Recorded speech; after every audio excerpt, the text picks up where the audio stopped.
Olá, eu sou a Ana e hoje vou falar sobre a autobiografia de Agatha Christie, que é este livro que está aqui. Ele é bastante volumoso, tem 600 e... Não, tem... Bom, sem contar com o índice remissivo, tem 694 páginas, mas isto não é para vos desencorajar, mas é para estarem preparados. Este livro aqui é das edições ASA, a primeira edição de 2011, sendo que o livro foi originalmente publicado em 1977. Logo no início, há aqui uma nota muito pequena biográfica da autora. Diz assim: nascida em Torquay em 1890, Agatha Christie começou a escrever durante a Primeira Guerra Mundial.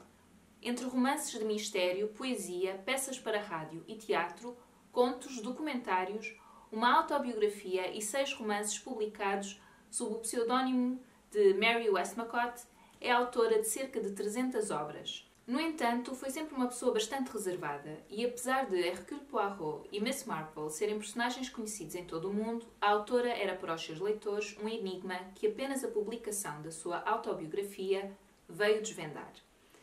Deixando para trás um legado universal, celebrado em mais de 100 línguas e com inúmeras adaptações para teatro, cinema, televisão e rádio. A Rainha do Crime, ou Duquesa da Morte, como ela preferia ser apelidada, morreu em 12 de janeiro de 1976. A sua obra, essa, mantém-se intemporal. Pronto, e depois diz aqui, para mais informações, consultar o site da autora. Eu depois ponho lá em baixo o link para o site oficial da Agatha Christie.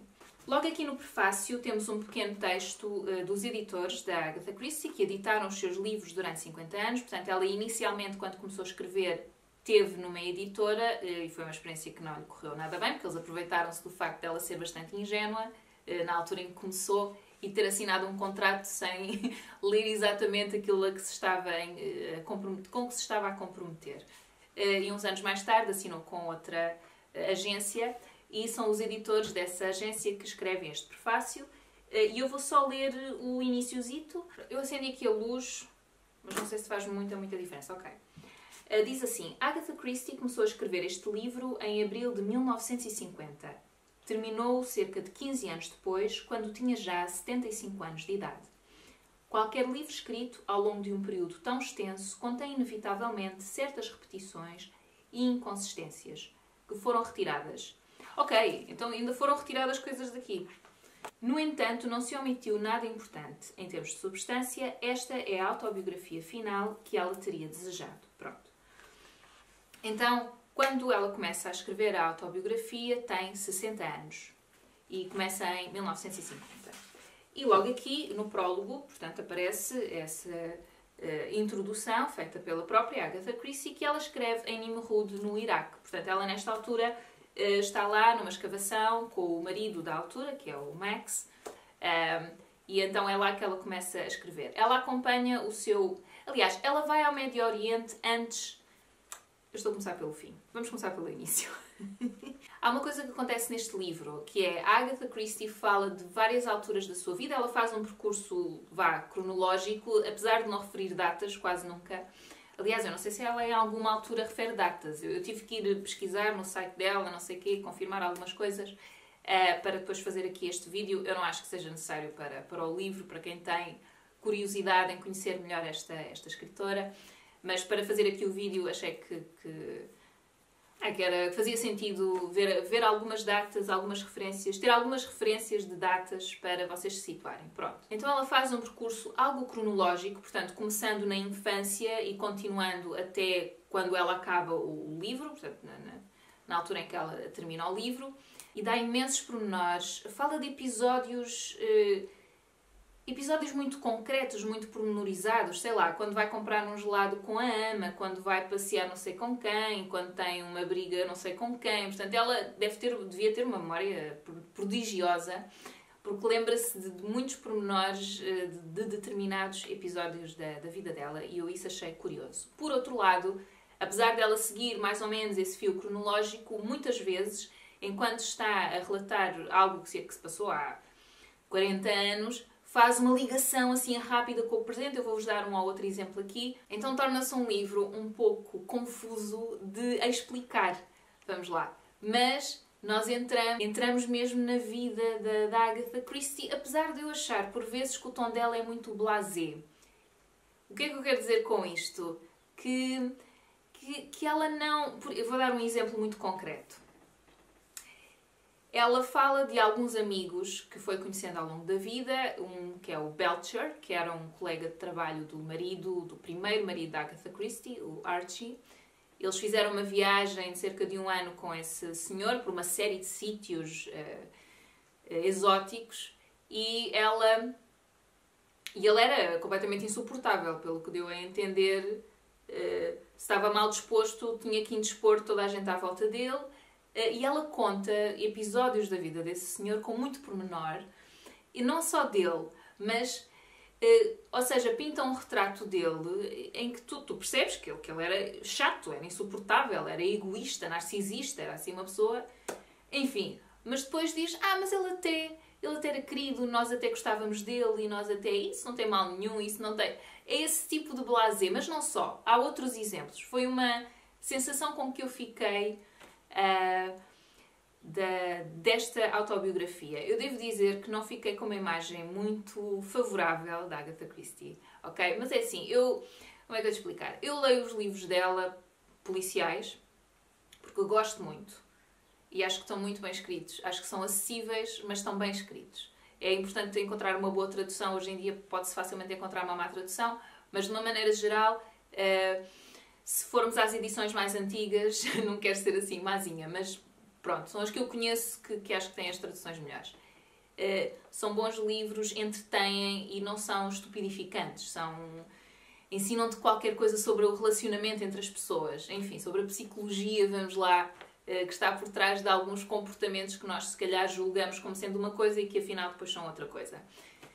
Então, isso a mim não me afeta nada. Ela ser mais assim ou mais assado, eu continuo a gostar dos livros dela, ok? Mas realmente fiquei com essa impressão, que eu não sei se será também por ser o retrato de uma época, um pouco já mais machista, e então foi um bocadinho com essa sensação que eu fiquei. Pronto. A Agatha Christie fala muito sobre a infância, era de uma casa abastada, tinha 2 irmãos mais velhos, o Monty e a Madge. Tinha os criados, a ama, a cozinheira, pronto. E ela fala dessas pessoas todas, recordando-as com muito pormenor. E depois faz, lá está, de vez em quando, algumas ligações com o presente dela, na altura em que está a escrever o livro. Eu vou-vos dar um exemplo. Aqui na página 38, ela está a falar de um episódio da sua infância, não é? Lá está, e diz assim: quando chegou à altura do censo, o meu pai teve de registar os nomes e idades de todas as pessoas da casa. Um trabalho muito aborrecido, lamentou-se ele. Os criados não gostam que lhes perguntemos a idade. E a ama? Assim, a ama foi chamada e parou de pé em frente do meu pai, com as mãos cruzadas sobre o avental imaculado e os velhos olhos calmos fixos nele, com expressão interrogativa. Lá está aqui, ela dá muitos pormenores.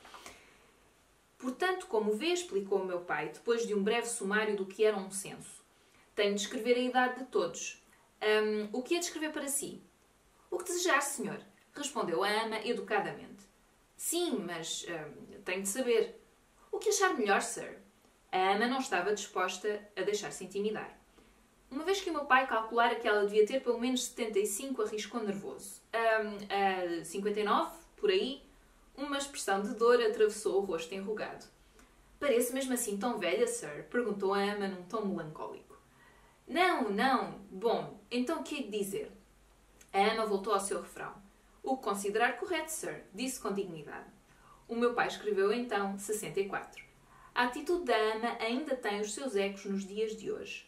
Quando o meu marido, Max, lidou com pilotos polacos e jugoslavos na última guerra, deparou-se com a mesma reação. E depois continua aqui a descrever num diálogo já do Max, o seu segundo marido, com esses tais pilotos, na altura da Segunda Guerra Mundial. Portanto, ela faz, volta e meia, estes cruzamentos entre um passado muito distante com o presente em que ela está a escrever o livro. O pai de Agatha Christie morre quando ela tem 11 anos e percebe-se que há uma perda muito grande. Ela tem uma ligação muito forte com o pai, identifica-se muito com ele, admirou muito e pronto. E depois, a propósito dessa alteração na sua vida, de todos os dias, não é? Ela começa a terceira parte do livro, que se chama Escrever, e começa assim. A vida assumiu contornos completamente diferentes depois da morte do meu pai. Eu saí do meu mundo de criança, um mundo de segurança e reflexão, para entrar nas franjas do mundo da realidade. Penso que não há dúvidas de que é do homem da família que vem a estabilidade do lar. Todos nos rimos quando ouvimos a frase, o pai é que sabe. Mas essa frase representa realmente uma característica muito marcada da vida no final da época vitoriana. Pai, o pilar sobre o qual é construído o lar. O pai gosta de pontualidade às refeições, não se pode incomodar o pai depois de jantar, o pai quer que toques duetos com ele, aceitamos tudo sem questionar. O pai fornece as refeições, o pai certifica-se de que a casa funciona de acordo com as regras, o pai dá aulas de música, etc.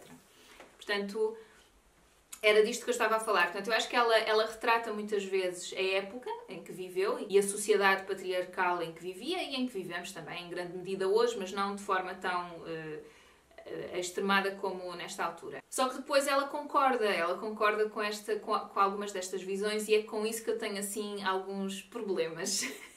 Mas ela está a retratar, está a falar dela mesma, está a falar daquilo em que acredita e obviamente tem que ser respeitado, não é? Mas pronto, realmente essa perda do pai foi uma charneira entre a infância e a vida já adulta. Vamos lá, foi um choque muito grande na vida de Agatha Christie.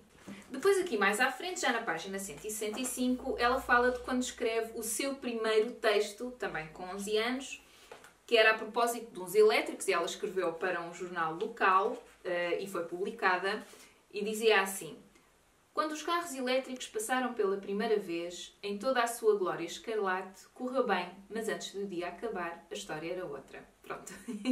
Assim, um poema singelo. Acho que na altura, quando foram os elétricos para Torquay, onde ela vivia, acho que foi assim uma grande celeuma. Pronto, é natural. Sempre que há algum tipo de progresso, as pessoas são desconfiadas, têm algum receio. E ela resolveu escrever sobre os elétricos. E depois fala aqui um bocadinho das ambições que ela tinha nesta altura. Dizia que só contemplava uma coisa para o seu futuro, que era ter um casamento feliz. Pronto, era essa a sua ambição.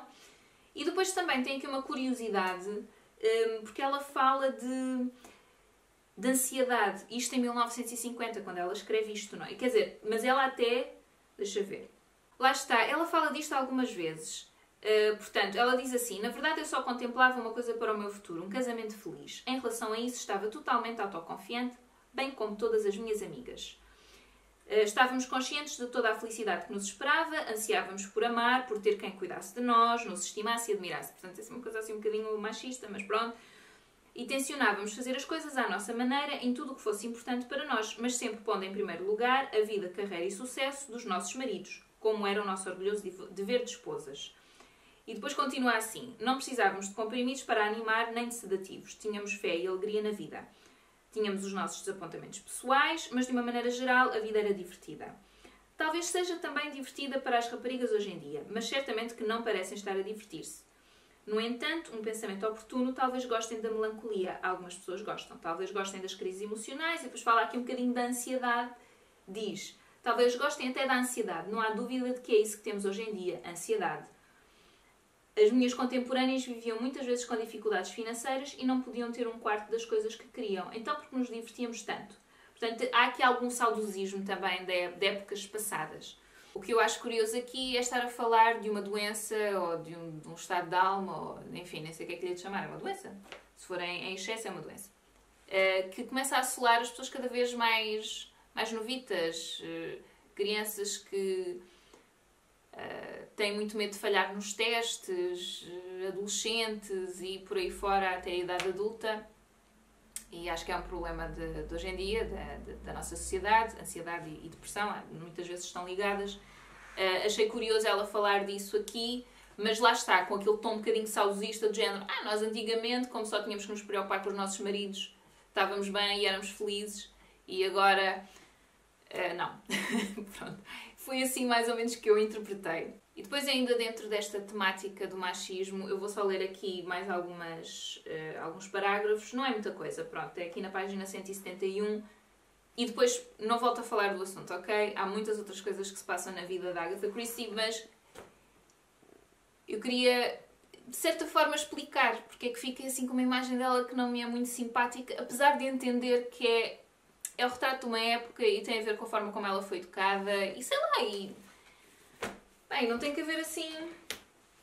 Não tem que haver uma desculpa qualquer. Ela era assim. Pronto, qual é o mal? Não quer dizer que não fosse boa pessoa, não é? Tem o direito de pensar aquilo que ela quer. Mas pronto, vou ler isto porque fiquei um bocadinho chocada quando li isto. É chocada, também estou a exagerar. Então, diz assim. A posição das mulheres ao longo dos anos mudou decididamente para pior. Nós, mulheres, temos-nos comportado como idiotas. Clamamos pelo direito de trabalhar como os homens. Os homens, que de parvos não têm nada, aceitaram a ideia de boa vontade. Por que sustentar uma esposa? Que mal tem ser ela a sustentar-se a si própria? Ela quer fazê-lo. Por Deus, pode continuar a fazê-lo.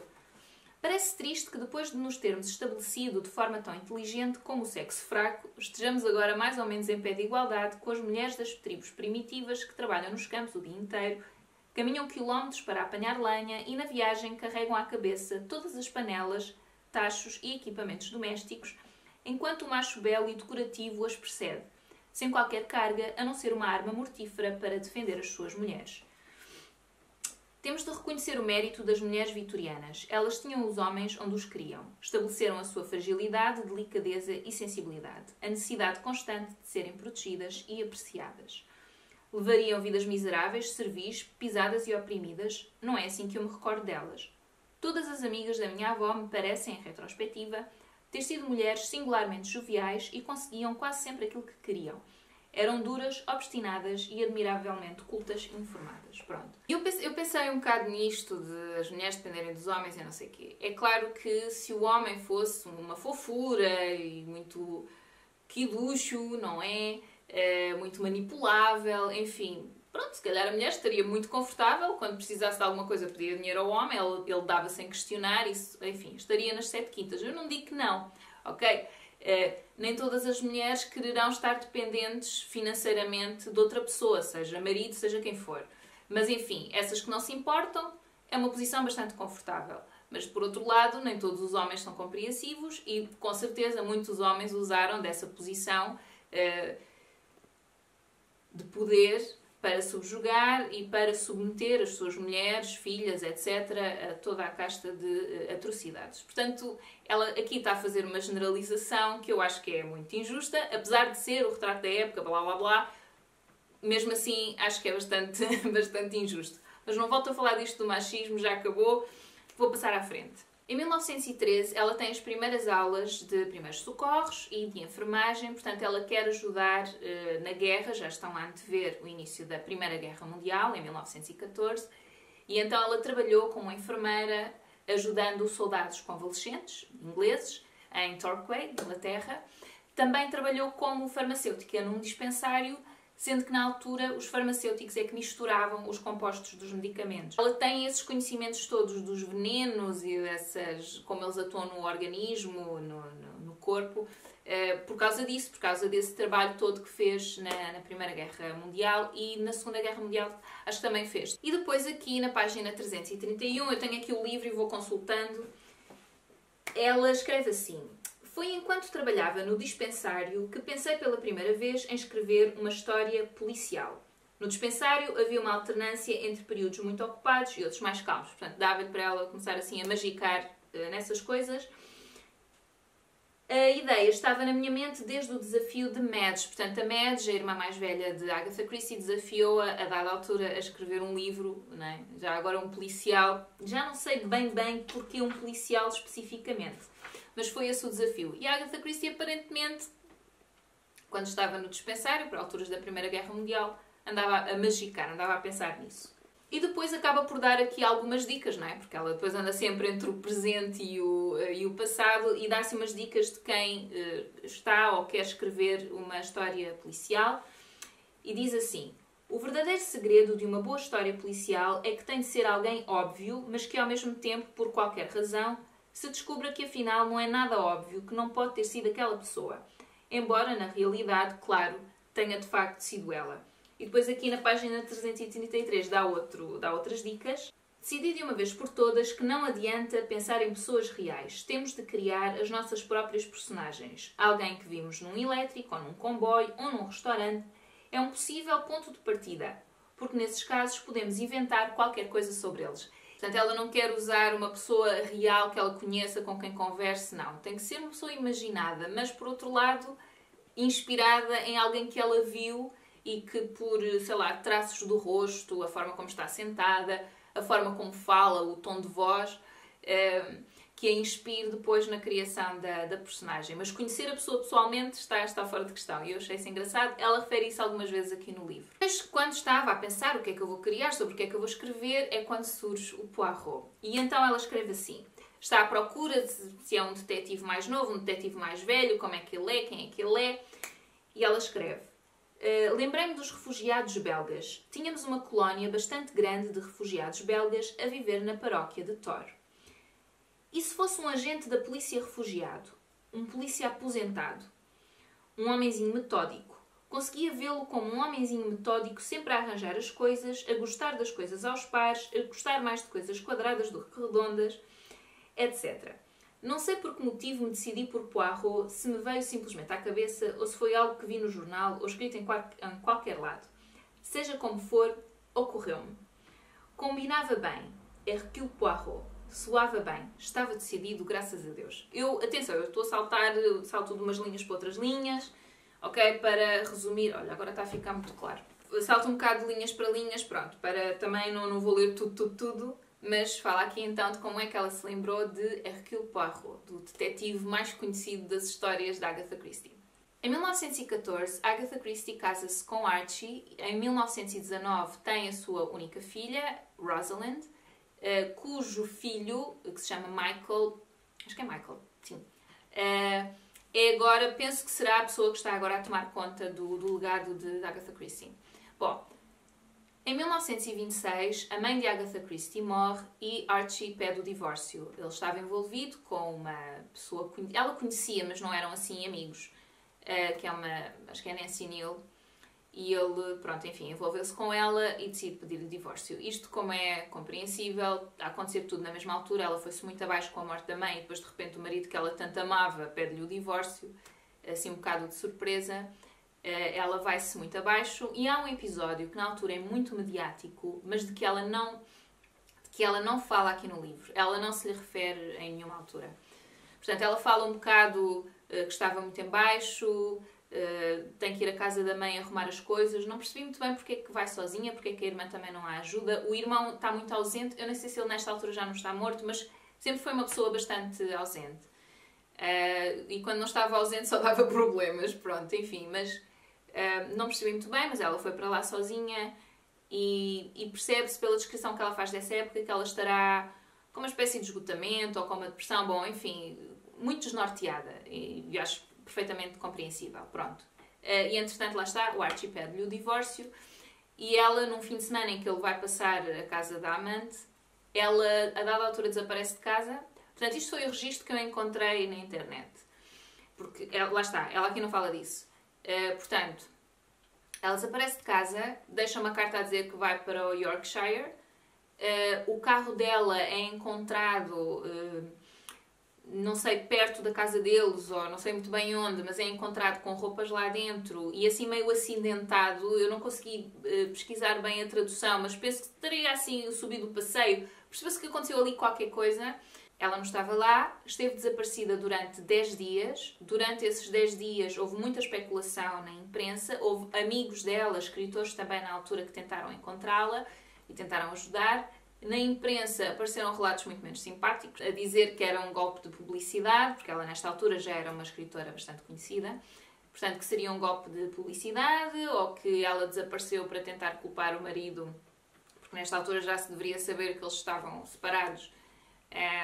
Culpar o marido do seu assassinato, enfim, assim umas teorias mirabolantes. Ela é encontrada depois, então, passados esses 10 dias num hotel, está com um nome fictício, cujo apelido é o mesmo apelido da amante do marido, portanto, assim, uma coisa um bocado what? Está amnésica, claramente confusa e pronto, e é levada para casa e é tratada por médicos. Ela não fala sobre isso aparentemente com ninguém, nem com a família, nem com amigos, é tratada, passa-lhe e pronto, e volta à mesma Agatha Christie de sempre, divorcia-se do marido, pronto. E este episódio fica ultrapassado. Em 1979, é feito um filme intitulado Agatha, com a atriz Vanessa Redgrave a interpretar o papel da escritora e Dustin Hoffman a interpretar um jornalista, e então retrata este período de 10 dias em que ela esteve desaparecida. E no filme sugere-se, eles fazem um disclaimer, não é? Dizem que isto é tudo imaginado, não temos provas nenhumas que foi assim que aconteceu, etc. Mas fazem o filme e retratam essa altura como uma tentativa da Agatha Christie se suicidar e depois incriminar o marido ou a amante, ou não sei, pelo seu assassinato. Portanto, seria um suicídio mascarado de assassinato. E a família da Agatha Christie, em 1979, tentou travar a divulgação do filme, mas não conseguiu, e o filme saiu e sei que está disponível na internet. Pronto. Não vi, não tive muita curiosidade, por acaso, porque, sei lá, não me interessa muito. Acho que foi há de ter sido uma época muito complicada, muito difícil para a Agatha Christie. Ela já estava claramente muito fragilizada pela morte da mãe, com quem tinha uma relação muito próxima. Depois acontece aquilo com o Archie, com quem ela teria uma relação também muito profunda, digo eu. E pronto, e ela teve assim, deu-lhe um piripaque, um vibe, e ela desaparece e pronto. Não acredito nada que tenha sido para prejudicar ou para chatear. Acho que foi uma espécie de esgotamento, sei lá, não sei, não sou psicóloga. Pronto, mas não tenho muito interesse em ver o filme e acho que é por causa disso. Não. Ela, em 1930, casa com Max, ou seja, depois do divórcio, etc. Eu, como digo, no livro está tudo assim um bocadinho embaralhado. Mas ela faz umas viagens, faz uma viagem sozinha pelo Médio Oriente, pelo Expresso do Oriente, vai conhecendo algumas pessoas pelo caminho, portanto há vários ingleses nestas zonas, muitos deles a trabalhar em arqueologia. Ela conhece um casal, a Catherine Woolley e o Len, acho que é Len Woolley, que tem um assistente que é o Max. Ela conhece o Max, eles engraçam um com o outro. Há uma série de peripécias, isto é tudo, claro que ela leva para aí 40 páginas até chegar ao casamento, mas eles acabam por se casar em 1930. Max é, portanto, um arqueólogo. Ela refere que ela é bastante mais novo do que ela, não diz quanto, também acho pouco relevante, mas ela fala sobre isso várias vezes e tenta dissuadi-lo de se casar com ela, porque é ele que a pede em casamento. Mas pronto, acho interessante e parece-me uma união bastante feliz. Eles viajam muito juntos, ela acompanha-o imensas vezes nessas investigações e nessas, como é que se diz? Para esses sítios arqueológicos, ajuda também no trabalho, mas aproveita também para escrever, portanto ela nunca para a sua atividade de escritora. Portanto ela acompanha-o bastante para esses locais arqueológicos, ajuda nas escavações, aprende fotografia, fotografa. Ela é muito ativa, é muito interessada e muito proativa, enfim, e ajuda bastante o marido. Aqui, a dada altura, já muito mais à frente, na página 533, ela fala um bocadinho sobre o ato de escrever. E diz assim: não há dúvida de que quando começamos a escrever estamos geralmente presas à grande admiração que sentimos por um determinado escritor e quer o queiramos, quer não conseguimos deixar de copiar o seu estilo. Muitas vezes não é um estilo que se adequa a nós e escrevemos mal. Contudo, à medida que o tempo passa, somos cada vez menos influenciados pela admiração. Continuamos a admirar certos escritores, podemos até desejar conseguir escrever como eles, mas sabemos perfeitamente que não conseguimos. Aprendemos, presumivelmente, humildade literária.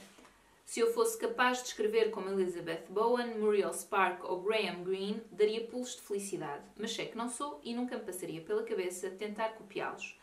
Aprendi que eu sou eu, que consigo fazer as coisas que eu consigo fazer, mas que não consigo fazer as coisas que gostaria de fazer. Como diz a Bíblia, qual de vós, por mais que se preocupe, pode acrescentar um só côvado à sua estatura? Pronto. Eu achei piada a este segmento, não é? Em que ela fala de... porque ela, é isso, volta e meia, dá-se umas dicas, fala um bocadinho sobre o ato de escrever. Portanto, isto é um livro sobre a vida dela, vida pessoal, mas de vez em quando ela fala sobre como é que escrevia, onde é que escrevia, o local, o que é que ela precisava para escrever, e acaba por dar uma dica aqui, uma dica ali, assim um bocadinho subrepticiamente, às vezes mais às claras, mas não é um livro sobre a escrita, sobre o seu ofício de escritora, é um livro sobre a vida dela, pronto, de que fazia parte também a escrita. Então ela volta e meia refere-se a isso. Ela é bastante humilde acerca da sua ocupação, portanto, ela quando escreve isto já é uma escritora muito aclamada, tinha uma série de peças de teatro já mais para o fim, portanto, já perto do final do livro, porque ela demorou 15 anos a escrever esta autobiografia.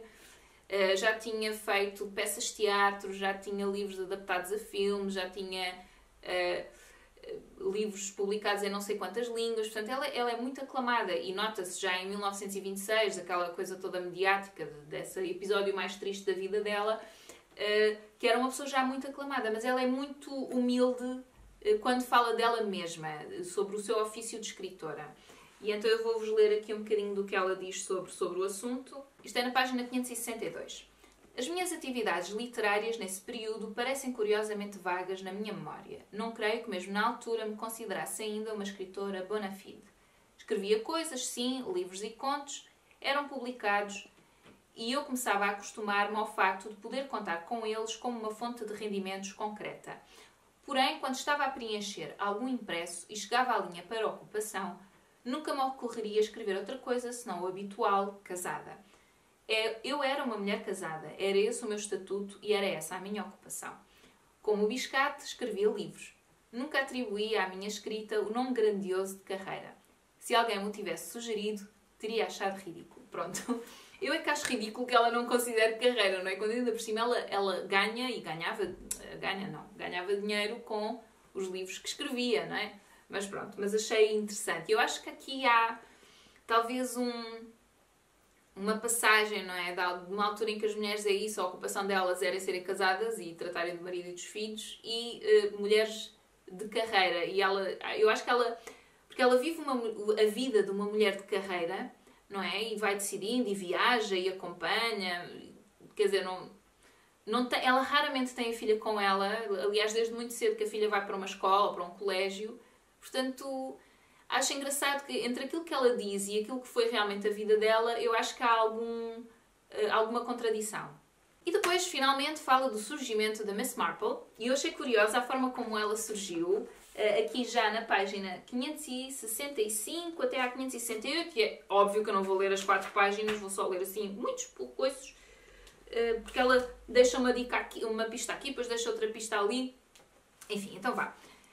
Crime no Vicariato foi publicado em 1930, mas não me lembro onde, quando ou como o escrevi, porque o escrevi ou sequer o que me levou a escolher uma nova personagem, Miss Marple, para ser o detetive da história. De certeza que na altura não planeava continuar com ela para o resto da minha vida. Não sabia que ela se tornaria numa rival de Hercule Poirot. Porque ela fala sobre isto. Ela, quando criou Hercule Poirot, ela não sabia que ia escrever não sei quantos livros com ele, não é? E ela, quando o criou, ele já era um homem de meia idade. Então, era uma coisa que a chateava um bocado. Ele não envelhecia, era como se ele não envelhecesse ao longo dos anos. Enfim. Se bem que, eu não sei porque é que num livro a personagem tem que envelhecer com o escritor. Mas, se calhar, enfim, acho que ela se arrependeu um pouco de não o ter tornado um pouco mais jovem. E depois aqui, ela vai dando as pistas, ou vai dizendo como é que surge a Miss Marple, mas está tudo muito separado. Então ela diz aqui, a dada altura, penso que é possível que Miss Marple tenha surgido do prazer que eu tivera em retratar a irmã do Dr. Shepard em O Assassino de Roger Ackroyd. O assassinato, desculpem, de Roger Ackroyd. Ela era a minha personagem preferida do livro, uma solteirona ácida, cheia de curiosidade, que sabia tudo e ouvia tudo. O serviço de um detetive completo, no sossego do lar. Quando o livro foi adaptado ao teatro, uma das coisas que mais me entristeceu foi a eliminação de Caroline, que é o nome então da irmã do Dr. Shepard do livro. Em vez disso, deram ao doutor uma outra irmã, muito mais nova, uma rapariga bonita, que pudesse servir de interesse romântico para Poirot. E depois aqui mais à frente. Tal como já disse, não gostei nada da iluminação de Caroline, gostava do papel que ela tinha na vida da aldeia e gostava da ideia da vida da aldeia refletida através da vida do doutor e da sua poderosa irmã. E depois, Miss Marple insinuou-se tão discretamente na minha vida que mal dei pela sua chegada.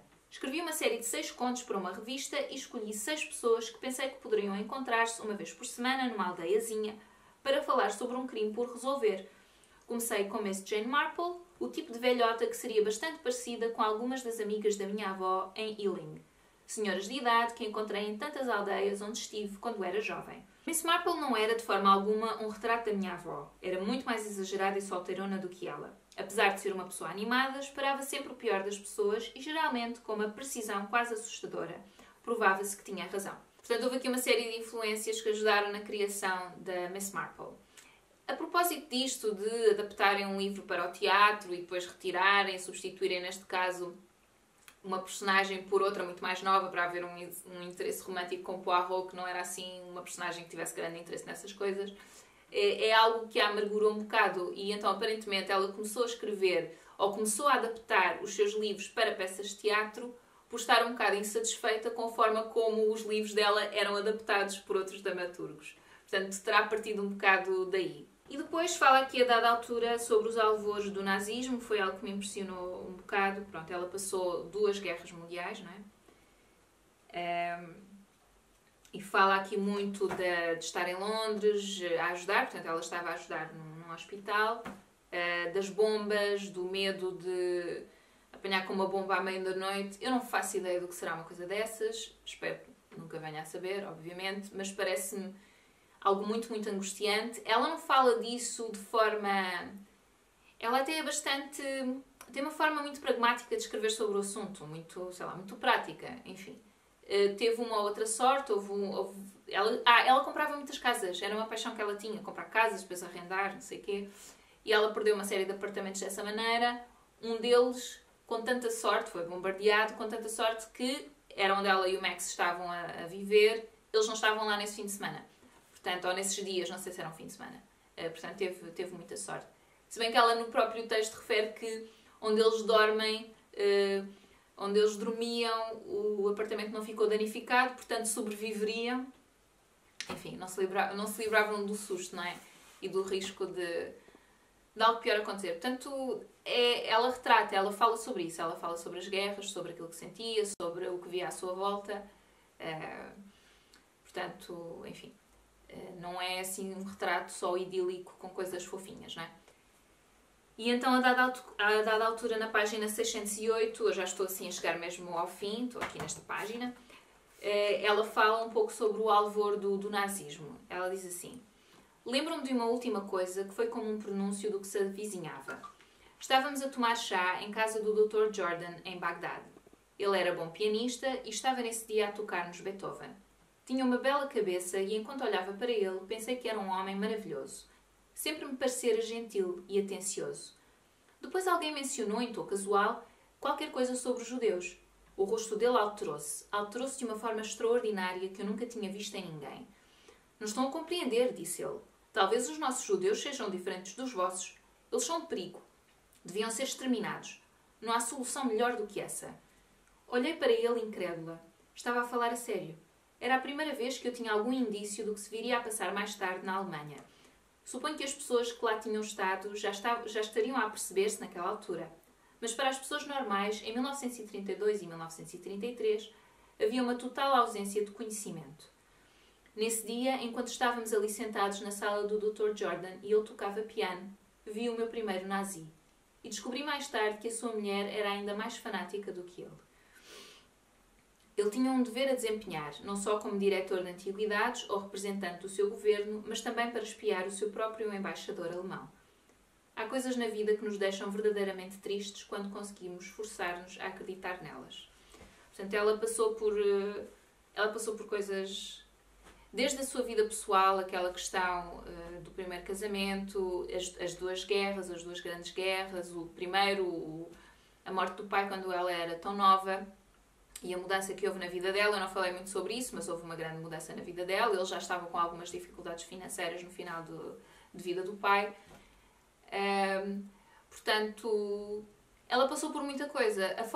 E eu acho que é por causa disso que eu disse no início que acho o tom um bocadinho blasé, porque ela fala sobre estas coisas como, olha, é assim, aconteceu.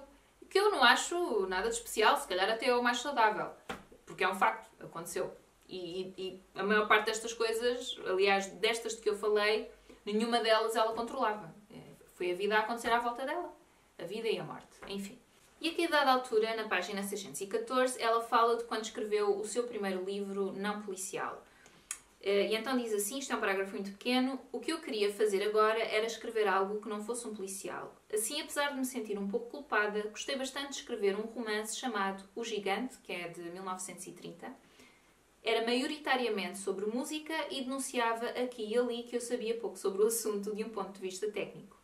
Teve boas críticas e vendeu razoavelmente bem para aquilo em que eu pensava como sendo um primeiro romance.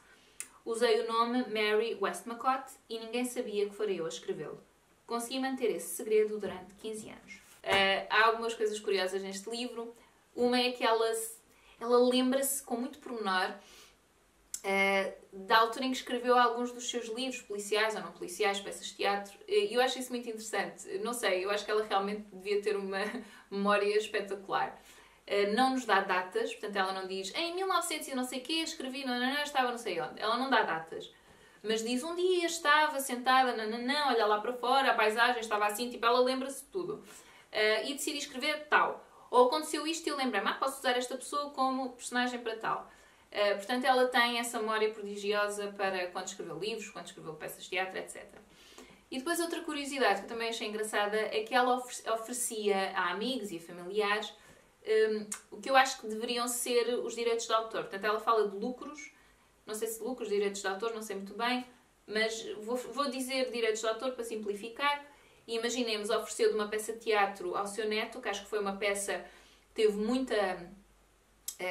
que esteve em cena muitos anos, teve muito lucro, que era a Ratoeira, portanto foi para um fundo qualquer para o neto, de que o neto poderia usufruir mais tarde, porque ele nessa altura deveria ser novinho.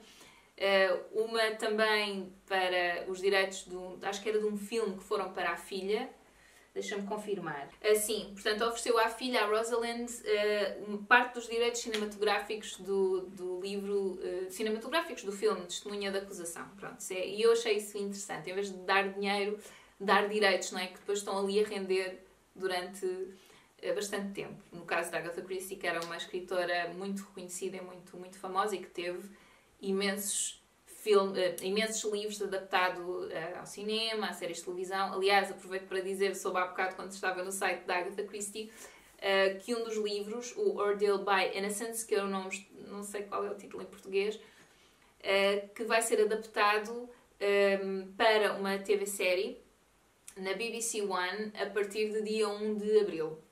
Tipo, ainda estão a fazer adaptações, nós estamos em 2018. Eu acho isso extraordinário. E depois fala aqui, a dada altura, dos livros policiais que em 1965, portanto, quando ela já está a acabar de escrever este livro, eram os seus favoritos. Então, o primeiro, A Casa Torta, não sei se é o primeiro, mas um é A Casa Torta, o outro, A Provação do Inocente e outro, O Enigma das Cartas Anónimas. Pronto, ficam já a saber quais eram os preferidos de Agatha Christie em 1965. Pronto, e chegamos ao fim do livro. Há aqui um epílogo que eu até achei assim um bocadinho melancólico. E posso-vos ler só um bocadinho. E depois tem aqui o índice remissivo, que eu acho piada, porque, por exemplo, em Ashfield, aqui assim no final, diz assim: Ashfield, infância em... de página 15 a página 83. Partida de Ashfield.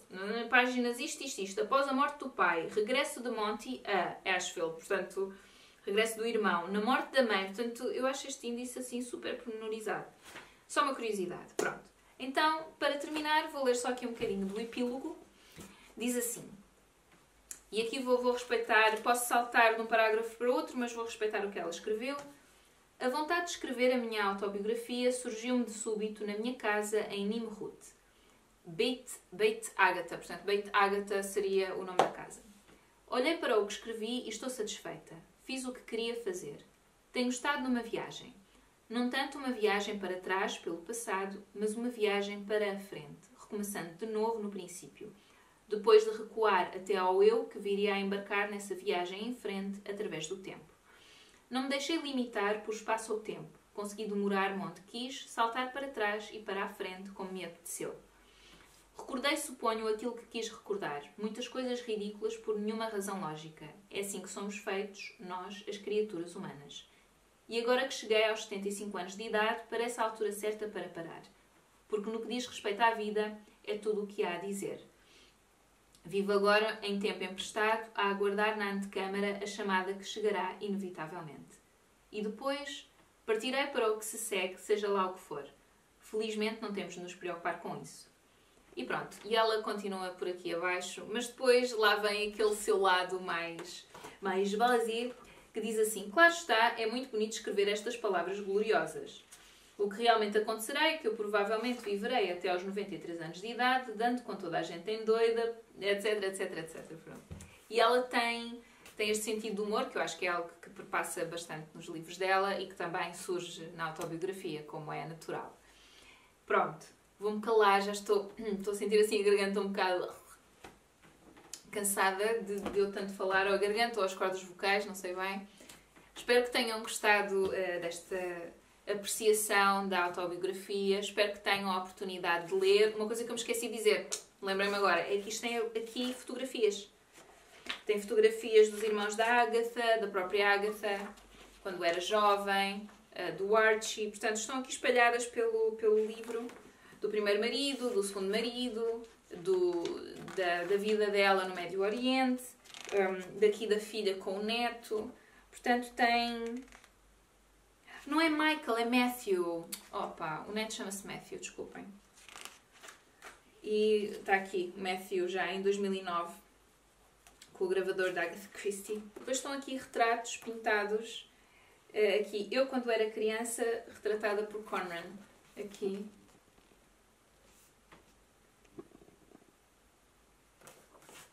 E pronto, enfim, tem imensa informação para quem tem um fascínio pela escritora, pela vida da escritora. E, sei lá, e é uma pessoa... A conclusão a que eu cheguei, basicamente, é que é uma pessoa como outra qualquer. Pronto. Tem traços de que eu gostei mais, tem traços de que eu gostei menos. Mas achei muito humano, achei um retrato dela muito humano. Muito extenso, custou-me um bocadinho ler, confesso, mas eu acho que depois também se prende um pouco por ser a segunda vez que eu estava a ler. E então estava a ler e estava a pensar: porque é que eu estou a ler isto outra vez? Eu podia estar a ler isto ou aquilo ou aquilo outro, enfim. Acho que por causa disso custou um bocadinho mais. Mas é um livro que se lê muito bem. E lá está, e para quem tem um fascínio pela escritora, acho que vale a pena ler, obviamente. Eu ponho o link depois para quem quiser comprar o livro lá em baixo. Vejam também em alfarrabistas, sei lá, às vezes pode-se encontrar, ou no OLX, ou no site de coisas, enfim. Pode-se encontrar se calhar em segunda mão. Espero que tenham gostado deste vídeo, está super longo, eu até estou com medo de editar, eu estou para ver quanto tempo é que isto vai ficar. Qualquer comentário ou sugestão deixem lá em baixo e até à próxima. Tchau, tchau!